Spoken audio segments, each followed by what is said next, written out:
My name is Grace. I'm 32 years old. I divorced my ex-husband due to his infidelity 3 years ago, but I recently just got remarried. Thanks to my current husband, I'm living happily every day. However, because these days are so blissful, sometimes I can't help but recall the painful memories from the past. My ex-husband was emotionally abusive and treated me like a housemaid. Despite being tired from my own job, he dumped all the housework on me. If there was even a piece of trash on the floor, he'd yell at me. He wouldn't be satisfied unless there were at least 5 dishes for dinner. And if I were to ever serve him any less, he'd leave his food untouched. I'll never forget the time he got mad at me for serving him prepped meals. And then he'd munch on potato chips. Of course, cleaning up the crumbs he dropped on the floor was also my job. Even when I protested, "What's the point of a wife who doesn't do housework?" He'd just sneer. He kept on uttering words that belittled me, gradually eroding my self-esteem. Before we got married, he wasn't like this at all. Around the time I was fed up with this life, my ex-husband demanded a divorce. He had a mistress. He was cheating on me. He wouldn't tell me who the other person was, and I didn't care. That's how exhausted I was. Fine, but in exchange, I'll take alimony. By getting him to pay the amount of alimony I proposed, I closed the curtains on my short 2-year marriage. I wonder how Nancy is doing. As I was packing up to move, I paused and mused out loud. Nancy is my best friend since high school. After the divorce, she listened to me and encouraged me a lot. Once I move, I think I'll invite Nancy for some coffee. I haven't even had the chance to tell her about my remarriage because I was so busy with preparations and paperwork. With the move coinciding with the registration of my new marriage, only my close family knows about my remarriage. I owe a lot to Nancy, so I have to properly inform her. I should think about these pleasant things, not the painful ones. Changing my mood, I started humming a tune and resumed packing. 2 months after moving, I was enjoying my afternoon tea while browsing a magazine. Now that I've settled into my new job and gotten used to the area, I've started thinking seriously about meeting up with Nancy. Just looking for recommended restaurants and cafes is fun. First, I need to get in touch and check our schedules. It's been quite some time since we last met, and I was secretly feeling nervous. Just as I was about to grab my phone to send Nancy a text, the doorbell rang. Since I had just moved in and didn't know anyone, I figured it must be someone soliciting something. But when I checked the door, there was a police officer. I tilted my head, wondering if there was some sort of incident, and opened the front door. "There have been multiple reports that you've been stalking a certain man. Do you have any idea about this?" Caught off guard by the unexpected visitor, I was at a loss for words. Apparently, almost every day, the man received letters crammed with the words, "I love you," among other annoyances hinting at a romantic pursuit. I had just moved into this neighborhood and suggested it could be a case of mistaken identity, but it seems I have no choice but to verify it, as the complainant has specifically named me as the perpetrator. I tried asking who the complainant was, but the officer could only apologize and bow his head. "I'm sorry, we've received several complaints, and I just came to confirm, so I can't disclose the complainant's name yet," he said. I was perplexed, but I understood that this was the officer's job. I had to reassure myself. Anyway, I've done nothing wrong, so I need to stand my ground. Finally that day, they seemed to understand that I had just moved here and said, "We will come again to report if we find out anything," before the officers left. After that, I dove into my bed in the bedroom. I fluttered my legs and pressed my face into the pillow, groaning. The fact that someone had named me was creepy, and an indescribable discomfort enveloped me. As I was wondering why and how this could have happened, I noticed the sun had already begun to set. I had planned to call Nancy, but I was in no mood anymore. I let out a heavy sigh and forced myself to get up to take in the laundry. I was deep in thought about what had happened the day before.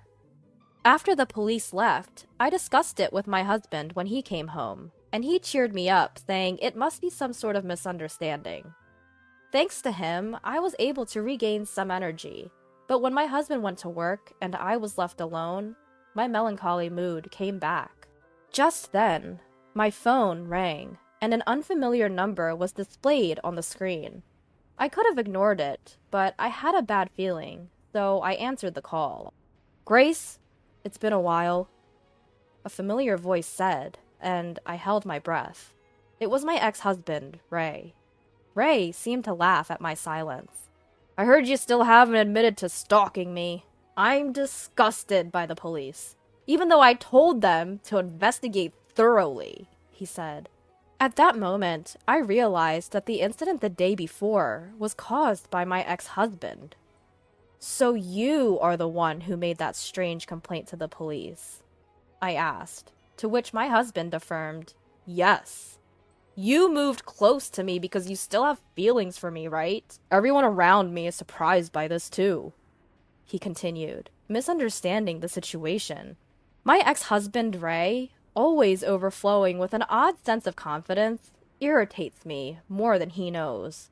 I can just tell he's smirking on the other end of the phone. It seemed like he had told everyone around him that his ex-wife was stalking him. Me stalking my ex-husband? That's ridiculous. The painful memories from the past came flooding back, and even though I tried to maintain my composure, I could feel my blood boiling. "It's been 3 years now. What are you talking about? Besides, I'm remarried." I responded strongly, but my ex-husband just laughed as if he didn't believe me. "If the police can't settle this, then we have to do it ourselves," he said, suggesting a face-to-face meeting. The place he chose was a diner. "Fine, I have nothing to hide," I finally agreed. Angry as I was, I responded to the call and headed to the local diner. In retrospect, I admit that it was rather thoughtless of me. Upon arriving at the diner, I found my ex-husband Ray waiting at the entrance. He was different from the old days, dressed in a suit even I could tell was of good quality. "Grace, have you gotten prettier somehow?" His scent, a fragrance of cologne, wafted from him as he studied me intently. "Don't even," I retorted, frowning, to which Ray simply shrugged his shoulders. "Same old Grace, still lacking in charm," he remarked. I swallowed a retort and trailed behind Ray. When we arrived at the table he had already reserved, I was shocked at the unexpected person seated there. "Nancy? What are you doing here?" Yes, it was my best friend Nancy, who was seated there. Ray and Nancy exchanged glances and shared a smirk. "Nancy and I got remarried. Don't be jealous just because I'm happy," Ray said, putting his arm around Nancy's shoulder. His arm was adorned with an expensive, gleaming watch that seemed out of place. "Oh, this? I'm a CEO now, you see. Thanks to Nancy, of course." Ray had apparently established a company with the help of Nancy's parents after our divorce. It seemed the business was doing well and had become stable. Honestly, I didn't care about that. What stunned me was the word remarriage. Nancy, who knew how badly I was treated, remarried this man? Seeing my confusion, Nancy cheerfully said, "When you invited me to your wedding, I was so surprised. Such a wonderful man like Ray with you? I never really liked you from the beginning, you see. You were always the center of everyone's attention. So I decided to pretend to be your best friend and take you down one day." With these words, Nancy smiled without remorse. "Every time I met Ray, we joked that we met in the wrong order," she said, cuddling up to Ray happily. Looking at Nancy's happy face made me feel nauseous. She had been there to comfort me after my divorce and listen quietly to all my grievances. But now, I realized that she must have been listening with a vile expression like she had now. With a triumphant look on her face, Nancy started talking to me. She told me about how she fell in love with Ray, my ex-husband, at our wedding. She confessed that she sneakily gave him her contact details on the day of the ceremony and started pursuing him. Ray, she said, quickly became infatuated with her. The most shocking revelation was that Nancy had been encouraging Ray to emotionally abuse me. No wonder I felt Ray's personality had suddenly changed after we got married. The two of them had been enjoying my suffering, and I had been oblivious. You wouldn't give up, so in the end, we made Ray pay some money and demand a divorce, Nancy said, sipping her orange juice with a look of exhaustion. The alimony that Ray paid me was apparently funded by Nancy, something I learned for the first time. Now, to the point. Could you please stop stalking Ray? We were surprised when we saw you the other day, but to think you moved here just to stalk Ray? It's been 3 years since the divorce, and it's really creepy. We're happily married and enjoying our life, unlike you, Grace. So just give up, will you? From the way Nancy was talking, it seemed she had seen me around and realized that I had moved here. Moreover, she was convinced that I had moved here to stalk Ray. Well, let her believe what she wants. That was the least of my worries right now. I'm standing in front of this man and woman, holding myself back from letting my anger get the best of me. I state clearly, I am not stalking anyone, and I am certainly not interested in a man like you. With that, I rise from my seat. I can hear Nancy's laughter behind me, but I don't bother to look back. Almost 2 months have passed since then. I received a call from Ray. I had been expecting it, so I answer. Ray is in a panic on the other end of the line, and I can't help but smirk, because I already knew what went down. So, it seems you really were the victim of a stalker. But it turns out it wasn't me, but your current mistress, I inform him. Apparently, Ray had remarried Nancy and was having an affair again. As a result, his fling had developed strong feelings for him and turned into a stalker. That's the truth. Ray, looking shocked by my words, stammers out an explanation. Turns out he knew that the stalker was his mistress, but if Nancy found out and they divorced, he'd lose the support of her parents. He overheard Nancy saying that I had moved into the area and decided to frame me as the stalker to deceive her. According to him, it was Nancy's idea to name me as the stalker to the police and to call me to the diner. Lies built on lies, leading to this situation. It's so typical of Ray. I'm sorry I framed you as the stalker, but you didn't have to do this! I hear the agony in his voice. It sounds like he's in the middle of a real mess. From the other end of the phone, I can hear pounding on a door and the voice of a woman who seems to be Nancy. He must be barricading himself in his room. It's pathetic. I simply told Nancy the truth, out of regard for our old friendship, I explain. Ray's this probably refers to the photo I sent Nancy. Please expect a claim for damages for the affair. I wrote a note attached to it. The photo shows Ray's mistress engaging in stalking, and another scene of Ray walking arm in arm with the stalker into a hotel. I'm shocked that you'd go to a hotel while you're still being harassed, I say, sounding flabbergasted. I had no choice! She threatened to tell Nancy to divorce me if I didn't meet her. As for how I got such a photo, it is all thanks to my husband. My current husband runs a private detective agency. He recently set up his own office, and we moved to this area. However, I am feeling mixed emotions and guilty that the first job after opening his office involves my ex-husband. My husband managed to find the real stalker of Ray in about a month, and secured solid evidence of Ray's affair with the stalker. I can't thank him enough. By the way, expect a claim for damages from both you and Nancy, I tell him. I hear Ray make a bewildered noise. You knew who the real culprit was, yet you named me to the police as the stalker? And on top of that, you spread rumors about it. Just how low can you go? But I caught my ex-husband Ray at a loss for words, and I pressed on. I was just about to forget our married life. I'm gonna make you pay for reopening my wounds. Right after I heard Ray's pitiful whimper, there came a loud noise and a woman's angry shout from the other end of the line.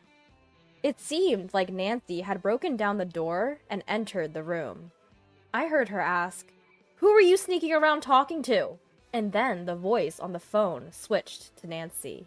She must have grabbed the phone from Ray. "Who are you? That stalker chick?" "No, it's Grace." Nancy didn't calm down, even when she found out it was me on the phone with Ray. She continued to rant out. She was apparently angry about being asked to pay compensation for the affair. "Don't kid yourself! Why on earth should I have to pay for compensation now?" I told her what I'd learned from the lawyer who was introduced to me by my husband. That if you divorce due to an affair and don't know who the other person was, you can demand compensation up until 3 years after you find out. "I just informed your husband that I'll be seeking damages for defamation." Nancy's voice cracked with tears. "You money grubber! Don't take away my happiness! You're just getting back what you dished out, right?" All because she disliked me, she had Ray do her dirty work and torment me. She played the good friend after the divorce, but inside, she was laughing at me. I can't forgive her. "I'm not paying any compensation fee." When I was called out to a diner, I had a voice recorder in my bag. I had it turned on for self-defense, but I unexpectedly found out that Nancy was the one Ray had the affair with 3 years ago when we got divorced. I have it recorded, and I'm recording this call as well. It doesn't matter what you say, you'll pay for your actions. If necessary, I intend to use this recording as evidence and make Nancy and Ray pay. There's a business card from a lawyer in the photos I sent you, right? From now on, please contact me through that lawyer. I hang up the phone without listening to Nancy's rebuttal. With the sound of the call ending, I finally felt like I was able to put the divorce 3 years ago behind me.